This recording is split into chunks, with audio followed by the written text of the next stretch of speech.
अगर YouTube की कोई सबसे बेकार और सबसे घटिया पॉलिसी है तो वो है सरकमवेंशन पॉलिसी। ये एक ऐसा पॉलिसी है जो कि लाखों क्रिएटर का जिंदगी बर्बाद किया है और इस पॉलिसी के अंतर्गत भाई साहब लाखों ऐसे चैनल्स हैं जो कि पर डे डिलीट होते रहते हैं। तो सबसे बड़ा सवाल ये आता है कि आखिर सरकमवेंशन पॉलिसी है क्या। सबसे बड़ी बात कि सरकमवेंशन पॉलिसी से कैसे बचना है, सरकमवेंशन पॉलिसी के तहत किन किन चैनल्स को डिलीट किया जाता है, कौन कौन से पॉलिसी को आपको उल्लंघन नहीं करना है, और अगर आपका एक बार चैनल टर्मिनेट हो गया या फिर सरकमवेंशन पॉलिसी लग गया तो उसके बाद आपको क्या करना चाहिए, इस वीडियो में कंप्लीट डिटेल में मैं आपको बताऊंगा। वीडियो को एक प्यारा सा लाइक कीजिएगा। चलिए करते हैं वीडियो को स्टार्ट। तो देखिए YouTube आए दिन अपने पॉलिसी में लगातार बदलाव करते रहता है। ये कुछ ऐसे अपडेट होते हैं जो कि क्रिएटर के बेनिफिट के लिए होते हैं, लेकिन कुछ ऐसे अपडेट भी होते हैं जिससे क्रिएटर बेहद नाखुश होते हैं, और उसी में एक पॉलिसी का नाम है सरकमवेंशन पॉलिसी। तो इसके अंतर्गत बहुत सारे पॉलिसीज आती हैं, लेकिन उसमें से सबसे 4 इंपॉर्टेंट है जो कि क्रिएटर अगर आप ये गलती कीजिएगा तो सरकमवेंशन पॉलिसी के तहत आपके चैनल को कभी भी टर्मिनेट कर दिया जाएगा। तो देखिए उसमें सबसे लास्ट जो चौथा है ना, वो बहुत ज्यादा इंपॉर्टेंट है और उसके अंतर्गत ही लाखों क्रिएटर बर्बाद हो रहे हैं। तो सबसे पहला पॉलिसी है, अगर आप किसी भी थर्ड पार्टी सॉफ्टवेयर से यूट्यूब पर अपने लाइक्स को इंक्रीज करोगे, कमेंट्स को इंक्रीज करोगे, सब्सक्राइबर को बढ़ाओगे या फिर वॉच टाइम को बढ़ाओगे, या फिर रिपीटेडली एक ही सॉफ्टवेयर से अगर बार बार वीडियोस को बनाकर यूट्यूब पर डालोगे, मतलब किसी भी तरीके से अगर यूट्यूब के रूल्स को बाईपास करने की कोशिश करोगे, या फिर अगर आपको कोई ऐसा तरीका मालूम हो गया जिसकी वजह से आप तुरंत अपने सब्सक्राइबर वगैरह को इंक्रीज कर सकते हो, तो आपका जो चैनल है वो सरकमवेंशन पॉलिसी के तहत डिलीट कर दिया जाएगा। ऐसे में एक चीज बहुत ज्यादा वायरल हुआ था कि पहले स्नैपचैट से फिल्टर्स आता था, तो लोग क्या करते थे, एक ही फिल्टर को बार बार रिपीटेडली वीडियोस को अपलोड करते जाते थे। इससे उनके बहुत ज्यादा वीडियोस वायरल होते थे, बहुत ज्यादा व्यूज भी आते थे, लेकिन उस अवस्था में बहुत सारे चैनल्स को टर्मिनेट कर दिया गया। दूसरा है मिसलीडिंग टाइटल एंड थंबनेल। अगर भाई साहब आपका वीडियो में सनी देओल है, अगर आपने टाइटल और थंबनेल में भाई साहब सनी लियोनी का फोटो लगा रखा और रिपीटेडली आप पॉलिसी का वायलेशन करोगे तो आपका भी चैनल एक ही बार में टर्मिनेट कर दिया जाएगा। तीसरा जो है वो है कॉपीराइटेड कंटेंट से बचना। अगर आप कॉपीराइट से बचने के लिए दूसरे के कंटेंट को ले रहे हो या फिर दूसरे के म्यूजिक को ले रहे हो और कॉपीराइट से बचने के लिए वीडियोज को स्पीड कर रहे हो, म्यूजिक को स्पीड कर रहे हो, या फिर उसमें बहुत ज्यादा तिगड़म दिमाग लगा रहे हो और उसके बाद यूट्यूब पर लगातार आप वीडियो डालते जा रहे हो तो कभी भी आपके चैनल पर सरकमवेंशन पॉलिसी आ जाएगा। अब बात कर लेते हैं चौथे पॉइंट का, जो कि सबसे ज्यादा घटिया है, और भाई साहब यही जो है ना चौथा पॉइंट, ये इस पॉलिसी को एकदम घटिया बनाता है। बाकी तो सब कुछ ठीक था, लेकिन यहां पर चौथे पॉलिसी में यूट्यूब का करना है कि अगर आपका चैनल एक बार किसी भी रीजन से टर्मिनेट हो गया तो सरकमवेंशन पॉलिसी के तहत आप एक नया चैनल नहीं बना सकते हो। यानी कि जितने भी आपके चैनल, एक बार किसी का भी चैनल टर्मिनेट हो गया तो आपके जितने भी चैनल्स बन रहे हैं वो सारे चैनल्स को यूट्यूब टर्मिनेट कर देगा। अब बड़ा सवाल आता है कि भाई आपका भी तो चैनल डिलीट हुआ, तो आपके चैनल का ये जो चैनल जिस पर हम वीडियो देख रहे हैं ये इसका क्यों नहीं कुछ हुआ। तो इससे कैसे बचना है वो मैं आपको आगे बताऊंगा, लेकिन इस रूल के तहत यूट्यूब का यही करना है कि भाई अगर आपका चैनल एक बार हमने किसी भी रीजन से डिलीट कर दिया तो आपके चैनल, जितने भी आपके एग्जिस्टिंग चैनल है जो यूट्यूब पर रन हो रहा है, उन सारे चैनल्स को हम टर्मिनेट कर देंगे। और अभी एआई का जमाना है, एआई जब काम पे लगा है तो तेजी से काम हो रहा है। अब ये पकड़ता कैसे है, तो पकड़ता है आपके mobile number, email ID, backup email ID, AdSense, और फिर आपका जो बोलने का स्टाइल है और आपका जो फेस है, इस हिसाब से एआई पकड़ता है। तो अब बात कर लेते हैं कि भाई मान के चलो कि मेरे से एक बार गलती हो गया तो मैं उस गलती से सीखना चाहता हूं। मान के चलिए कि मैं गाड़ी चला रहा हूं और मेरे से गाड़ी गिर गया और गाड़ी टूट गया, तो क्या मैं दोबारा गाड़ी चलाना छोड़ दूं? अगर मेरे से मोबाइल खराब हो गया तो क्या मैं दोबारा मोबाइल चलाना छोड़ दूं? भाई साहब आदमी को एटलीस्ट एक बार तो मौका देना चाहिए। तो अब बात कर लेते हैं सबसे इंपॉर्टेंट पॉइंट का कि आखिर कैसे इससे बचना, और मैं कैसे इसमें थोड़ा सा दिमाग लगाया हूं, और मैं ये जो बताऊंगा ये अपने पर्सनल एक्सपीरियंस के बिहाफ पर बताऊंगा। और इन चीजों का आपको बिल्कुल ध्यान रखना है, और इन चीज अगर ये चीज आप फॉलो नहीं करोगे भाई, आपका एक चैनल डिलीट हुआ 7 दिन के अंदर आपका सारा चैनल टर्मिनेट हो जाएगा। ठीक है,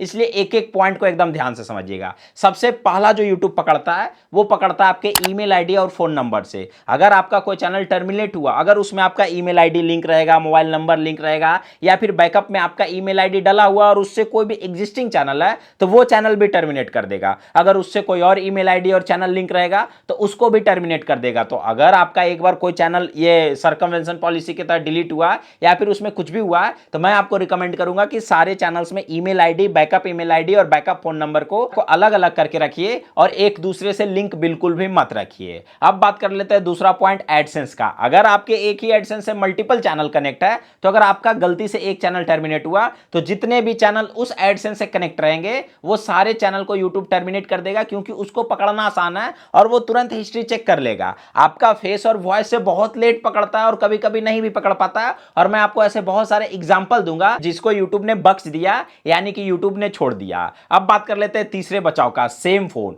भाई अगर आप एंड्रॉइड फोन यूज कर रहे हो और उसमें आपने 50 ईमेल आईडी डालकर रखा है, तो भाई साहब क्या होगा कि आपके 50 ईमेल आईडी में मोबाइल नंबर ऑटोमेटिकली लिंक हो जाएंगे। मतलब कि अगर आपने कोई भी ईमेल आईडी अपने मोबाइल में लॉगिन किया तो ऑटोमेटिकली एंड्रॉइड मोबाइल ऐसा होता है कि एक दूसरे से कनेक्ट हो जाता है और मोबाइल नंबर अपने से जाकर वेरीफाइड हो जाएगा। उसमें आप कितना भी दिमाग लगाओ आप बच नहीं सकते हो, ऑटोमेटिकली वेरीफाइड हो जाएगा।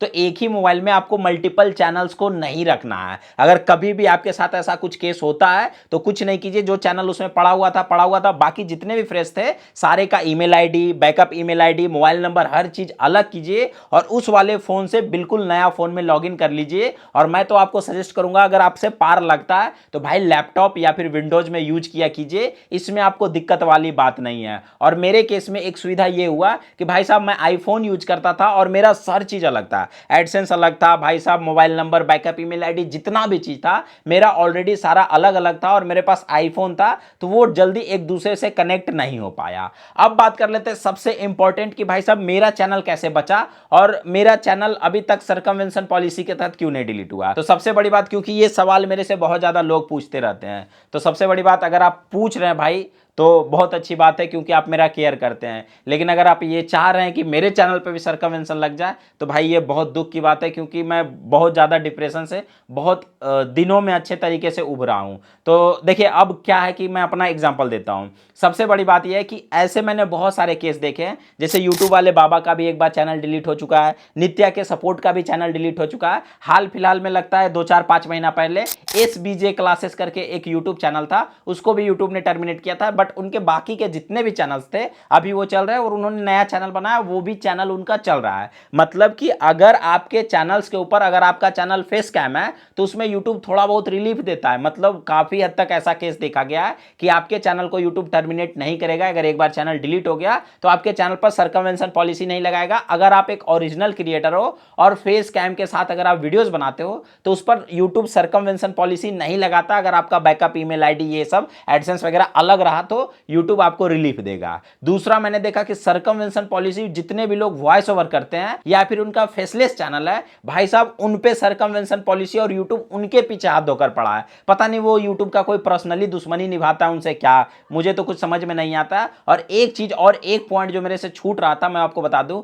अगर आपका चैनल स्कैम के तहत अगर डिलीट हुआ ना, स्कैम पॉलिसी के तहत, तब आपके चैनल पे सर्कमवेंशन पॉलिसी लग जाएगा भाई साहब तुरंत। अगर आपका चैनल कोई और रीजन, जैसे मेरा चैनल डिलीट हुआ था हार्मफुल एंड डेंजरस पॉलिसी के तहत, तो इसी में यूट्यूब थोड़ा बहुत रिलीफ करता है। बाकी मैं ये नहीं कहूंगा कि मैं 100% सेफ हूं, लेकिन मैं आपको कहूंगा कि भाई अगर एक बार आपका चैनल डिलीट हुआ तो नए सिरे से आप स्टार्ट कर सकते हो, क्योंकि भाई मैं ऐसे छोड़ नहीं सकता, क्योंकि मैं अपनी मर्जी से यूट्यूब पर आया, पढ़ाई लिखाई सब कुछ छोड़कर यूट्यूब पर आया। तो अब मैं सर्कमवेंशन पॉलिसी के चक्कर में मैं वीडियो डालना छोड़ दूं, दिन रात डिप्रेस रहूं, पागल हो जाऊं, ये काम ही छोड़कर दूसरी जगह काम करने, इसका क्या ही मतलब बनता। तो भाई मैं यही बोलूंगा कि जो जब होगा देखा जाएगा भाई, जो जब होगा तब होगा। उसके लिए पहले से सोचकर, पहले से माइंडसेट लगाकर ये घर पे बैठ जाना हाथ गोड़ मोड़ के, ये कोई मतलब वैलिड नहीं हुआ भाई। ये कोई समझदार आदमी का, जो होना है वो होगा भाई, वो अलग चीज है। बट मेरा क्या काम है, मेरा काम है स्टार्ट करना, मेहनत करना, ऑडियंस को अच्छे अच्छे कंटेंट देना। बस यही मैं आपको भी सजेस्ट करूंगा कि जितना चीज मैंने आपको बताया भाई, मैंने अपना पर्सनल एक्सपीरियंस बताया हूं, इसलिए वीडियोज को रिपीटेडली नहीं समझ में आया, 1-2 बार देखिए और उन लोगों के पास शेयर कर दीजिए जो कि सर्कमवेंशन पॉलिसी के बारे में नहीं जानते हैं। भाई ये स्टार्टिंग से फॉलो करते हैं और प्रयास कीजिए कि चैनल ही डिलीट ना हो। अगर 2 स्ट्राइक पड़ता भी है तो सारे वीडियोज को साफ करके चैनल बचाइए, क्योंकि सबसे इंपॉर्टेंट होता है चैनल बचाना। क्योंकि चैनल डिलीट होने के बाद मेरे से कोई अच्छा नहीं बता सकता कि कैसा फील होता है भाई, मेरे से कोई ज्यादा एक्सपीरियंस करके नहीं बता सकता। बाकी वीडियो को शेयर और सपोर्ट कीजिएगा। Thank you so much.